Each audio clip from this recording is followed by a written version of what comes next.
G'day, Matty. Hello, boys. How you doing, lads? Yeah, Matthew, I'm just looking where this hotel is. Hudson. Yeah, I'm doing the same thing. A bit of a Dean Lance at it. I feel it is out near... Yes, Seven Hills. Seven Hills, there we go. Are there 7 hills out there? I don't know. It's like climbing Mount Druitt. Is there 7 hills? I don't know. I don't know. I don't know. The 7 Hills of Calgary?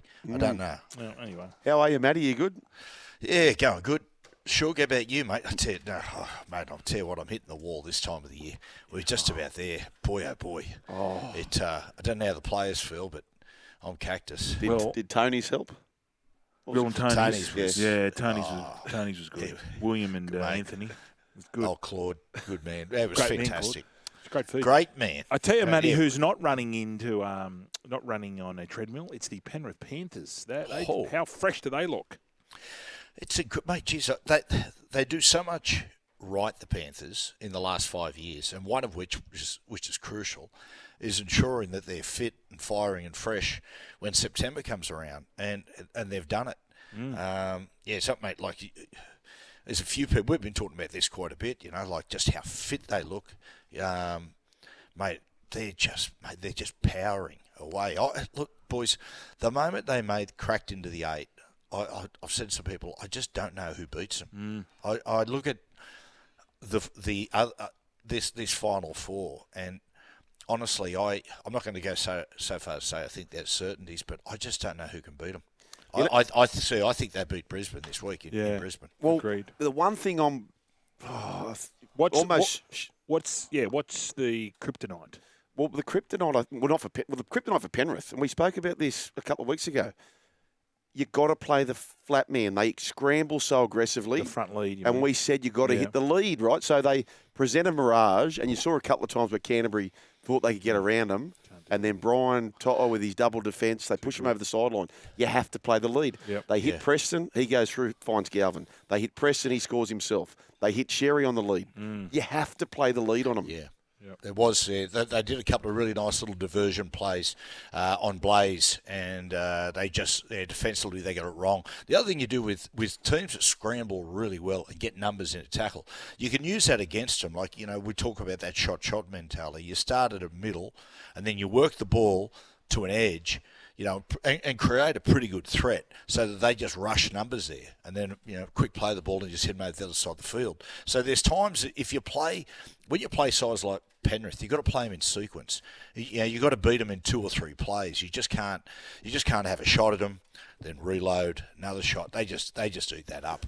And with the shot, Brian, what Matty's talking about, if you're on their line shot, how they defend, they put Edwards on the short side. So that gives them a head start on the open side where most teams go. Little grubber. If you shot, he's fit, but he's not Superman. So he's short side to short side. Then the grubber near the post is on. Yeah, I mean, we talk about Ivan and how good he is, but what about his sports scientists and spot on. His trainers? They must be the Mickey. Who are these people? How do we get hold of them? They got Shane Elford there, haven't they? Sugar. Yep. Got a few blokes, but I'd love to know. Yeah, who their strength and conditioner, what do they call it? The old, they wave load, like they get there sometimes. For people who don't know, it is, excuse me, as suggested, it is a science. Yeah. How they train. They'll get there some weeks and they'll go, righto, we're playing this side.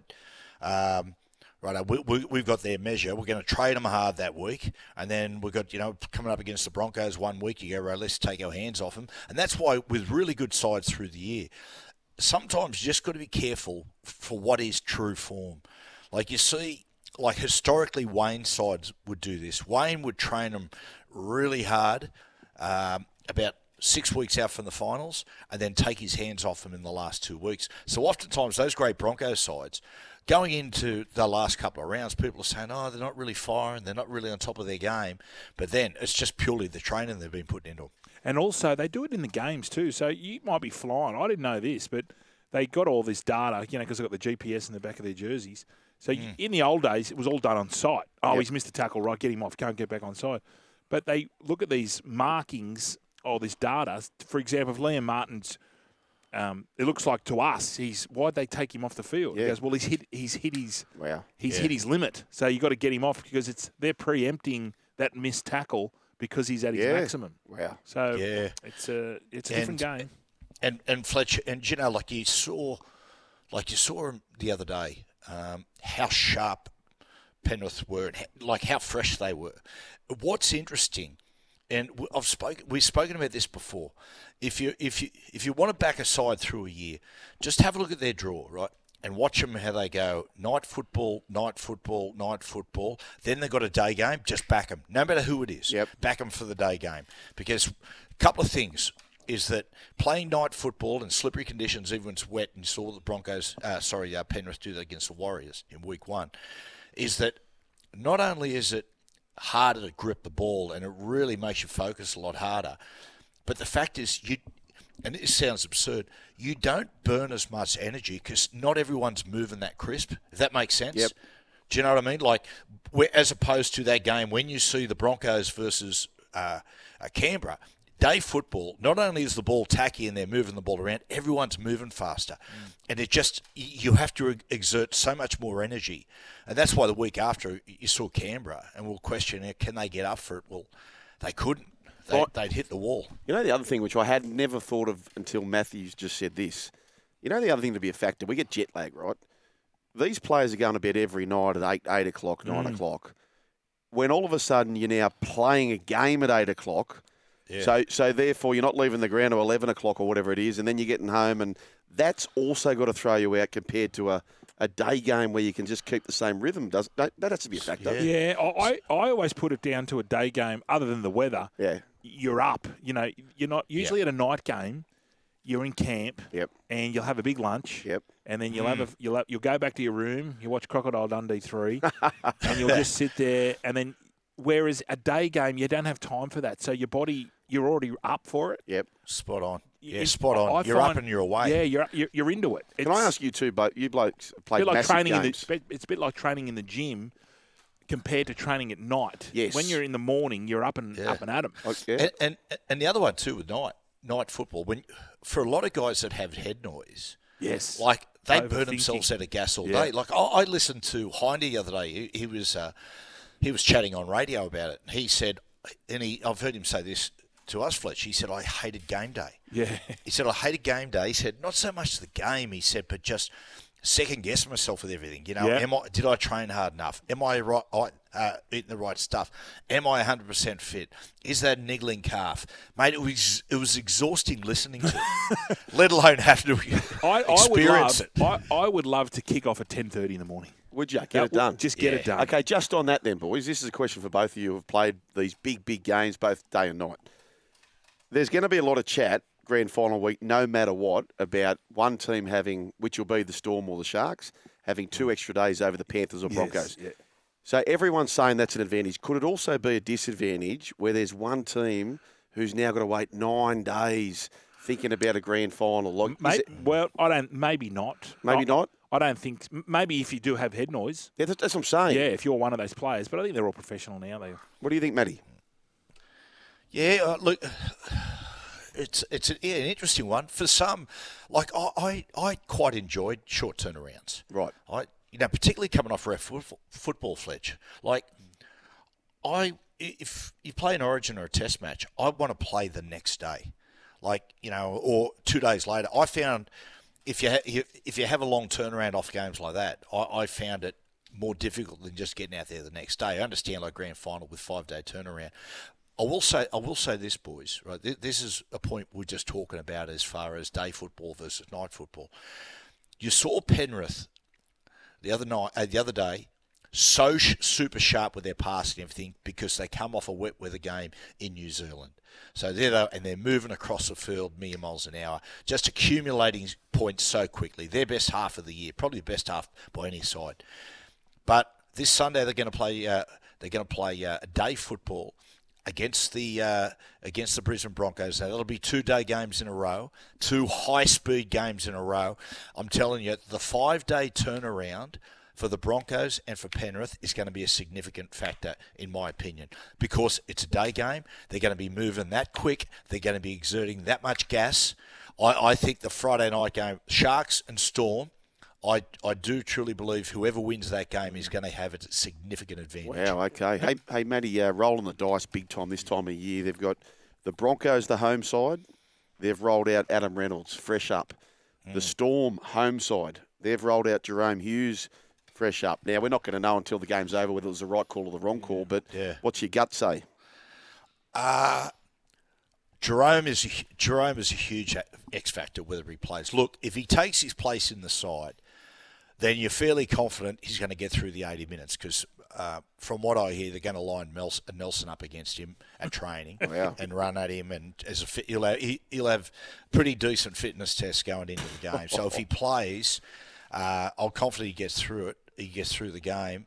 As far as Reynolds is concerned, I think it's a good move. I think with Reynolds in the side, if his kick decisions are good and he's really on his game as far as kicking is concerned, then they're one of the few teams I think that can compete with Penrith as far as that style of football, yardage, suffocation, all of those sort of things. I will say this about Renault. Renault's just got to be careful coming back into the side. Renault is a halfback that really focuses on hard. He's had a really good football education his whole career, and so he's very much an X's and O's player. What you've seen with the Broncos, when they lost him, they abandoned a little bit of that. And they've gone back to almost playing that traditional Queensland football. It's not so much X's and O's. Let's work it to a side of the field, and let's just get the ball into the hands of the blokes who've got the speed and the talent. That's how they've played, and that simplification has worked for them. So it's important that Renault comes back in, he doesn't overplay his hand, and he leaves a bit of space for Reece Walsh. You've seen with him not being in the side, you've seen Reece play first receiver, second receiver, fullback. He's just bobbing up everywhere. He doesn't want to step on Reece's toes. He's just got to leave a bit of space for him. Yeah, hey, boys, I was thinking about this, like, we're down to 4. Are we down to the 4 teams with the best back 5? How important is that today? Well, definitely there's 2.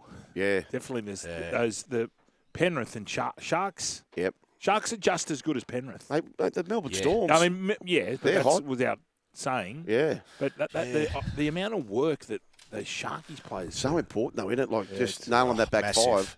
It's funny with the Melbourne Storm boys. If I was to play against any back 5, I'd probably prefer Melbourne than the rest, given the fact that like Warbrick and Xavier, they're really high-hipped. Yep. They're tall, which allows you, to get underneath them and push them back. Whereas blokes like To'o and Katoa and whatnot, mate, they just with their stature, they just bend the line back every time. Like, I reckon To'o would be the best yardage back of all time, I would suggest. Would you think so? For sure. Darren Plowman. Brett Plowman. Brett Plowman. Brett Plowman. Big Brett Plowman. Who was Darren Plowman? There was a brother. Was there a Darren? That's his brother. Is it? I knew there was 2. Brett Plowman was the Mickey. He was the Matthew Johns of the Plowman family. Oh, right, yes. But mate, the other day was one of I reckon, close to his finest performance. What about the other bloke, Paul Alamonte? Oh, and Alamonte. Incredible. I was reading somewhere saying they were talking about the swaps. So Dogs got Crichton. Oh, no, Salmon, Burton, Kickow, and Panthers got Alamonte, and this bloke goes, we won. That's right. So they got a kid that they paid a lot of money for him, the Dogs.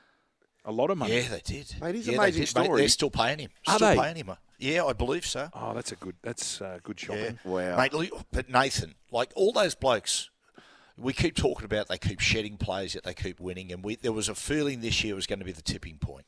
And certainly halfway through the season, it appeared it was almost certain it was going to be the tipping point.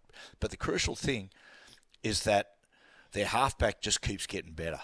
I know that the bloke who was the best player in the game continues to improve. The game when you go into the NRL as a playmaker, like your head is spinning. The pace of the game just is a complete shock to the system. But then year by year, as you get more and more experience, the game actually starts to slow down. Well, for Nathan Cleary, the game is a crawl at the moment. Like the other day, honestly, he didn't break sweat. They wouldn't have had to wash his jersey. He just strolled around the field almost at quarter pace, just controlling everything. And that's when we talk about when Fletch, we talk about the bloke who was on the show Sunday night, Isaiya Katoa. Yeah. Katoa's doing that at 21. Wow. How good was it having him on when he was explaining stuff? Like Unbelievable. It was a kid who's 21, as you said, Matty, but how articulate and how clear his message. So if you're a forward or you're playing in his team, that's half the battle. Like the communication, and like no knock on Joey, but when I played with Joey, it was quite frantic. Right. Yes. I found as a back rower, it suited me. You like Noddy, didn't you? I like Noddy because Noddy would go, all right, in 3 plays, I'm going to do this. Where Joey would just go, all right, and then left foot. And if you're not there, he goes, where were you? Sorry, that's mate, right. I don't know. I didn't know. Yeah. Mate, well, I tell you, I sat with him, Fletch, to watch the game with him and Sammy Ayoub. And I was just quizzing him on a few things. As you know, the players and Nathan, and mate, every answer just not so much shocked me, but just surprised me how in depth he was talking and how much knowledge he had. And Fletch on the show, Joel, it was so impressive. We asked him about like his influences and who's taught him. And he just said, I watch every game. Yeah. He said, I watch every game and I watch every player and I pick something up from every player. And he said, it's like, he said, one thing I picked up off Adam Reynolds, he said, when he gets there and he'll hold the ball in one hand and you're unsure whether he's going to kick or run or pass, he said, I like to do that a little bit. He said, I just pick up things from players all the time. But he watches every game. He's a footy head. Yeah. It's how it should be. He doesn't drink. Yeah, that was bad. Yeah, that's bad. Well, no, it's not, kids. Kids drinking isn't everything. No, but he was, and he's done that this year. So he got the RLPA halfback of the year. He's done it all on the back of a forward pack that has been decimated for his go forward. Yeah. Which is even more impressive, the year he's had. Yeah. I tell you who he gave a massive rap to the other night, Fletch, was Kurt Donahue. Right. He gave him a massive rap. Newcastle boy, man. Newcastle boy. I said to him, mate, Kurt Donahue, I said, he looks like he's going to be your Isaiah Yo. He said, that's exactly who he's going to be for me. He said, I've told Wolfie that. So, you're going pretty good when you're a 21-year-old kid and you're telling the coach, this player's got to play here. And hope he stays there. Hope he stays for the Dolphins for his whole career. Hey, we've got to go, boys. But speaking about staying... Sorry, they could win it, mate. They could win it next year. I'm telling you, the Dolphins. Absolutely. On your lads. Good on you, MJ. Mark's going back to rugby. You read that, Matty? Good on him. Yep. Good. Nothing wrong with that. You get one career. Yep. Good on him. One more year, so there you go. Good on you, Matty. We'll chat Thursday. See you, boys. Peace. You can join Matty Johns, Fletch and Hindy on Friday, September 26th at the Hudson Hotel. Where, Brian? We're going to be at the 7th Hill. Yeah. So we've got to go the first 6th one. We might stop at the 6th, but I'm going to end up on the 7th Hill. Okay, tickets at hudsonhotel.com.au. And if you want to head to the Hudson Hotel, we have one last double pass to give away. So phone in now, 1300 01 1170, and the fourth person to get through wins the tickets. You're still here? We'll see more on the Joel and Fletch socials and catch us live on SEN Radio. Because if you don't, you're an A grade, but if you do, you're the absolute Mickey.